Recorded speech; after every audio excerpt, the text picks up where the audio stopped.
নমস্কাৰ আপোনালোকক মোৰ চেনেললৈ স্বাগতম জনাইছো আশা কৰো সকলো ভালে আছে আজি বহুদিনৰ বিৰতিৰ মূৰত এটা ভিডিঅ' লৈ আহিছো আশা কৰো আপোনালোকে ভাল পাব ইয়াৰ বিষয়বস্তু হৈছে মহৎ লোকৰ বাণী জ্ঞান যদি জীৱনৰ লগত মিলিব নোৱাৰে কিতাপ যদি মনৰ ভিতৰত সোমাব নোৱাৰে তেন্তে শিক্ষা ব্যৰ্থ ৰবীন্দ্ৰনাথ ঠাকুৰ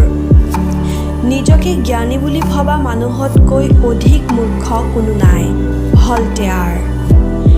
এখন ভাল কিতাপ নষ্ট কৰা আৰু এজন মানুহৰ হত্যা কৰা একেই কথা মিল্টন চৰিত্ৰ এজোপা বৃক্ষৰ দৰে আৰু সুখ্যাতি হৈছে ইয়াৰ ছাঁ আব্ৰাহাম লিংকন শিক্ষাই হৈছে মূল উপায় যি মানুহৰ জীৱনলৈ সুখ আৰু শান্তিৰ নিজৰা বুৱাই আনিব পাৰে